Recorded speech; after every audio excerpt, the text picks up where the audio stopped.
Maligayang panonood po ka-recap. Ang ating tatalakayin ngayon ay tungkol sa isang American action film na may pamagat na Equilibrium. Kaya sit back, relax, at simulan na natin.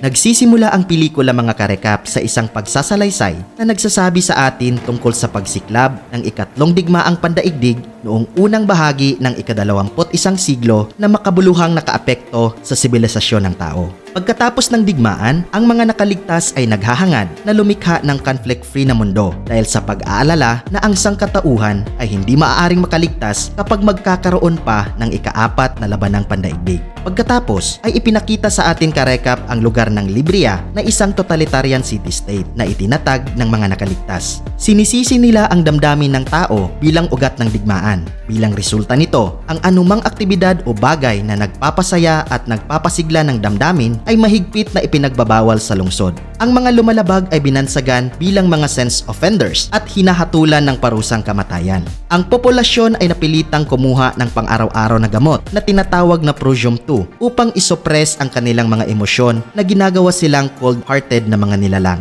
Ang Libria ay pinamamahalaan ng konseho ng Tetragrammaton na pinamumunuan ng taong nagngangalang Father na nakikipag-ugnayan sa propaganda sa pamamagitan ng malalaking video screen. Ipinakita din sa atin karekap ang Grammaton Cleric na mga high-ranking official na mga sundalo na lubos na sinanay sa martial arts at baril. Ang mga kleriko na ito ay madalas na sumasalakay sa mga kabahayan upang maghanap at sirain ang mga material na nakapukaw ng damdamin tulad ng sining, panitikan at musika at pinapatay ang mga lumalabag sa batas na ito. Sa labas ng lungsod ay mayroong isang abandonadong lugar na tinatawag na Nether kung saan ang isang grupo ng mga tao na tinatawag na The Underground ay nagsasagawa ng mga illegal na aktibidad.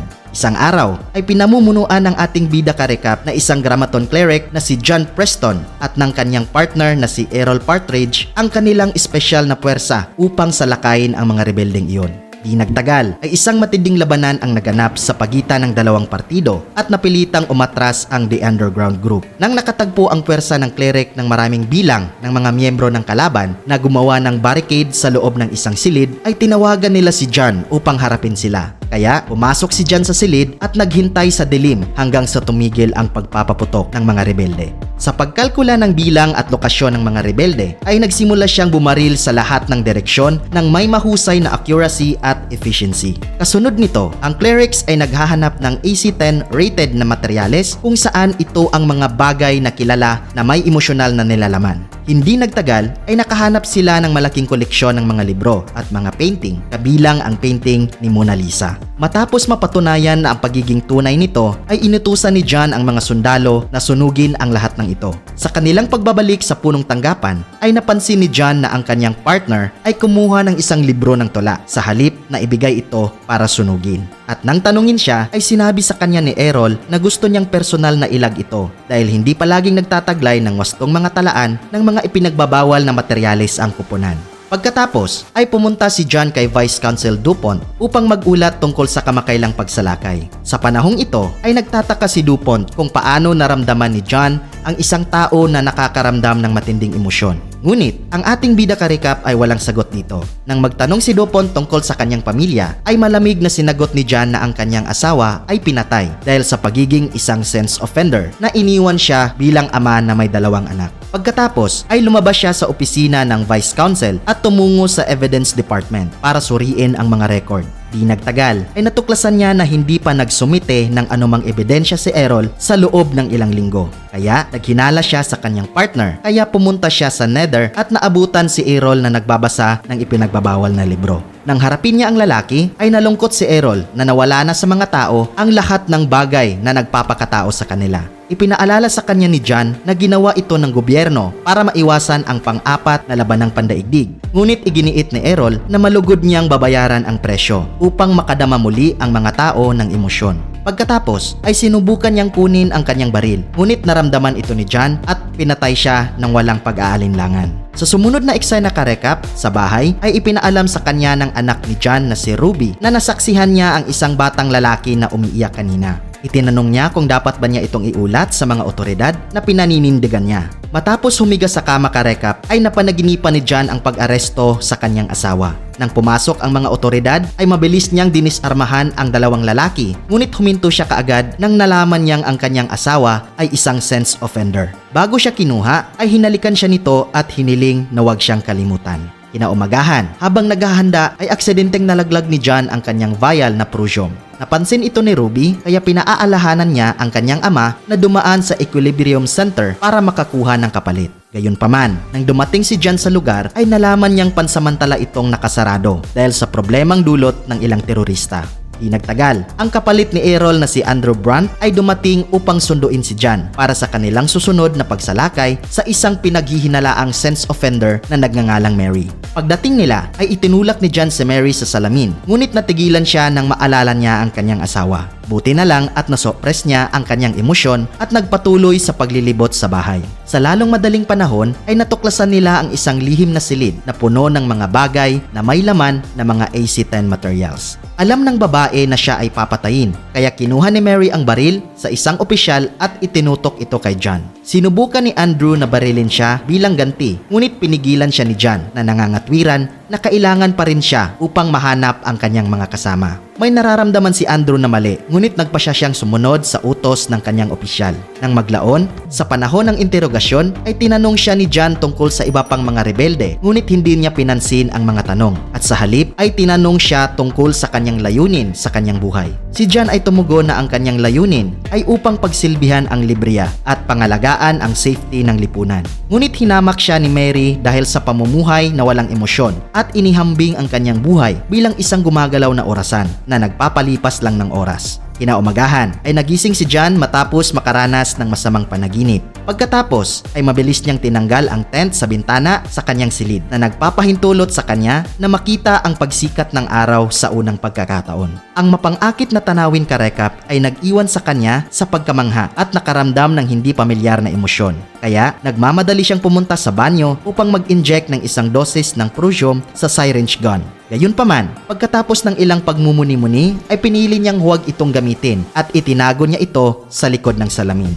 Sa sumunod na eksena karekap, pagdating sa punong tanggapan ay ipinaalam kay John ang tungkol sa kanilang susunod na misyon na atakihin ang isa pang grupo ng mga lumalabag sa batas. Sa panahon ng pagsalakay ay isang lalaki ang sumugod sa kanya kaya pinatay siya ni Andrew. Nang mahawakan ni John ang lalaki ay hindi sinasadyang tumitig siya sa kanyang mga mata at nakita ang buhay na umalis sa katawan nito. Dahil sa mga bagay na napapansin niya ngayon ay ibinagsak niya kaagad ang katawan at lalo lang sumama ang kanyang pakiramdam nang may napansin siyang dugo sa kanyang mga kamay. Habang pinapatay ng mga opisyal ang lahat ng mga rebelde ay natuklasan ni John ang isang lihim na silid na puno ng mga AC-10 materials. Saglit siyang tumingin sa paligid at tumugtog ng musika. Dahil dito ay di niya mapigilang umiyak dahil sa kanyang emosyon. Pagkatapos ay pinanood ni John habang sinusunog ng koponan ang lahat ng mga ipinagbabawal na bagay sa lihim na silid. Sa sandaling iyon ay ipinaalam sa kanila ng opisyal na nakakita sila ng ilang aso na binubuhay ng mga miyembro ng underground. Inutusan ni Andrew ang pangkat na paslangin ito lahat. Noong una ay sinubukan ni John na tumutol, ngunit wala siyang maisip na magandang dahilan, kaya napilitan siyang manahimik. Sa gitna nito ay sinubukan ng isa sa mga tuta na tumakas at hinawakan ito ni John bago ito makalayo. Sinabihan siya ni Andrew na ihagis ito pabalik, ngunit hindi sumunod si John na sinasabing dapat itong masuri kung may dala ba itong sakit. Ang kanyang pag-aalinlangan karekap ay naging sanhi ng pagdududa ni Andrew sa kanya. Dahil sa pagkabalisa ng ating bida, sa patuloy na pagpatay sa mga inosenteng tao ay binisita ni John si DuPont at iminungkahi na tanungin ang mga sex offenders sa halip na paslangin ito agad. Gayunpaman, sinabi ni DuPont na kailangan nilang sundin ang utos ni Father na puksain ang mga rebeldeng nakikita nila. Nang gabing yon ay sinubukan ni John na ipuslit ang naunang tuta palabas ng punong tanggapan sa pamamagitan ng pagtago nito sa trunk ng kanyang sasakyan. Sa kanyang pagmamaneho sa Nether ay pinakawalan niya ang tuta at hinihimok itong umalis. Ngunit patuloy itong sumusunod sa kanya. Dahil hindi niya kayang iwanan ang nilalang ay ibinalik ito ni John sa kotse at inilagay din ang kanyang coat para magpainit sa tuta. Sa sandaling iyon ay pinalibutan siya ng ilang nagpapatrolyang opisyal na humihingi ng pagkakakilanlan niya. Nasa coat pala sa loob ng trunk ang kanyang ID card na hindi niya pwedeng mabuksan dahil labag sa batas ang pagkakaroon ng tuta. Pagkatapos ay inagaw ng mga opisyal ang kanyang susi ng kotse at nagpatuloy sa pag-inspeksyon dito. Bago nila buksan ang trunk ay nakilala siya ng isa sa mga opisyal at humingi ng paumanhin sa pagambalan nila sa kanya. Sa kasamaang palad, ang tuta ay tumatahol na nagpapaalerto sa mga opisyal. Binuksan nila ang trunk at natuklasan ang tuta na nag-udyok sa kanila na hawakan si John habang tinutukan ng baril. Ngayong nahuli na siya, ay nilabanan ni John ang mga opisyal at mabilis na pinatay ang lahat gamit ang sarili nilang mga baril. Kinabukasan ay pumunta siya sa punong tanggapan at nagsasanay ng kanyang mga galaw sa pakikipaglaban. Hindi nagtagal ay sinamahan siya ni Andrew at ang dalawa ay nag-ensayo. Sa panahong ito ay inaangkin ni Andrew na alam niyang hindi makamove on si John mula sa naunang insidente ng pagsalakay. Ngunit iginiit ni John na hindi ito totoo. Pagkatapos ng pagsasanay ay sinabihan siya ni Andrew na maghanda dahil pupunta sila para sa isa pang pagsalakay sa Nether. Nang maglaon, sa panahon ng operasyon ay nakatagpo si John ng isang grupo ng mga rebelde, ngunit pinipigilan silang patayin sila. Sa halip ay tinulungan pa niya ang mga ito palayo sa mga otoridad at nakipag-away pa siya sa ilang sundalo sa daan. Gayunpaman, hindi niya sinasadyang makapunta sila sa isang silid kung saan naghihintay si Andrew at iba pang mga sundalo. Dahil dito, ang mga rebelde ay nakapila sa pader para paslangin. Sinubukan ni John na hikayatin ang opisyal na kunin sila para sa interogasyon, ngunit ipinaalala ni Andrew sa kanya ang utos ni Father. Nang walang ibang pagpipilian ay lumayo si John at iniwan ang mga rebeldeng iyon upang patayin. Pagkatapos ay binisita ni John ang morgue at nagpahayag ng pagsisisi sa katawan ni Errol sa pagpatay sa kanya. Inalis niya ang kanyang mga gamit at nakita niya ang isang litrato na may nakasulat na freedom sa likod nito. Pagkatapos ay binisita niya si Mary at tinanong siya tungkol kay Errol. Nang tumanggi siyang makilala siya ay ipinakita sa kanya ni John ang larawan nila ni Errol na magkasama. Higit pa rito ay inihayag niya na siya ang pumatay sa kanya. Sa pagpapahayag na ito ay nagpapagalit ito ng gusto sa babae kaya agad siyang kumuha ng panulat sa pagtatangkang saksakin siya. Hinarangan ni John ang kanyang pag-atake at pinabagsak siya at sa wakas ay napagtanto na sila ay may koneksyon. Habang tinitigan niya ito ay naalala niya ang kanyang asawa na nag-udyok sa kanya na lumayo. Bilang resulta, si John ay patuloy na nangangalap ng impormasyon tungkol sa pagkakasangkot ni Errol sa grupo ng underground. Naalala niya ang isang lugar na tinatawag na Freedom Reading Room kung saan binabasa ng isang guro ang manifesto sa mga kabataang lalaki. Hinarap niya ang guro at pinagbantaan siya na magbubunyag ng mga detalye tungkol kay Errol. Pagkatapos ay isiniwalat ng guro na madalas pumunta rito si Errol upang makipagkita sa isang lalaki na nagngangalang Jorgen. Bukod pa rito ay natuklasan ni John ang isang lihim na kompartamento sa tapat ng dingding ng silid. Pagpasok niya ay nakilala niya si Jorgen na umamin na matagal na nilang pinagmamasdan siya. Pagkatapos ay dinala ng lalaki si John sa underground kung saan ang mga rebelde ay gumawa ng isang maliit na komunidad. Bago ang karagdagang talakayan ay inilagay si John sa isang polygraph test upang matiyak na nakakaramdam siya ng mga emosyon. Sa pagkumpirma ng kanyang katapatan sa kanila, sa wakas ay isiniwalat ni Jorgen ang kanilang plano na patayin si Father at tigilan ang produksyon ng Prusjom at puksain ang batas na ito. Dahil mahihirapan ang mga rebelde na gawin ito, ay hiniling ni Jorgen kay John na tulungan sila na sinang-ayunan naman ng ating bida. Maya-maya, sa araw na iyon, si John ay pinatawag ni DuPont na nagpapahayag na mayroong isang taksil sa pinakamataas na hanay ng mga clerics. Bagamat may pagdududa ang Vice Council kay John, ay itinalaga sa kanya ang gawain na dakpin ang taksil. Pagkatapos, ay bumalik si John sa bahay at itinago ang isa pang doses ng Prusjom sa likod ng salamin. Kinabukasan, ay pumunta si John sa punong tanggapan at pinanood ang paghahanda para sa paghatol kay Mary sa mga video monitor. Nag-udyok ito sa pag-aalala ni John na humantong sa kanya upang panuorin ang footage ng pagkamatay ng kanyang asawa noon. Naiinis siya nang makita niya na nakatayong walang emosyon sa mga oras na iyon. Dahil gusto niyang bumawi sa kanyang pagkakamali, ay tumakbo siya patungo sa incineration room upang iligtas si Mary. Ngunit ang nakakalungkot karekap ay huli na dahil nailagay na siya sa loob ng silid at nagsimula na ang proseso. Sinisikap ni John na pigilan ang kanyang mga luha habang nakikita siyang papatayin. Nang palabas na siya ay hindi na niya kayang tiisin ang kanyang nararamdaman na nagdulot sa kanya ng sobrang kalungkutan. Kasabay nito ay nakita siya ni Andrew at hinuli siya dahil sa pagiging taksil. Dinala siya kay DuPont at isiniwalat ni Andrew ang pagkakasangkot ni John sa mga rebelde at inaakusahan din siya sa pagpatay ng kanilang mga kapwa-opisyal. Ngunit sa hindi inaasahang pagkakataon ay inikot ni John ang sitwasyon at inakusahan si Andrew bilang taksil. Sinabi niya na si Andrew ang pumatay sa kanilang mga kasamahan noong nakaraang raid. Nang marinig ito ay tiningnan ni DuPont ang baril na ginamit sa pagpatay ng mga opisyal at nalaman niyang kay Andrew ito. Dahil dito ay ipinahayag na matalinong pinalitan ni John ang baril noong isang gabi nang pinatay ang isang grupo ng mga rebelde.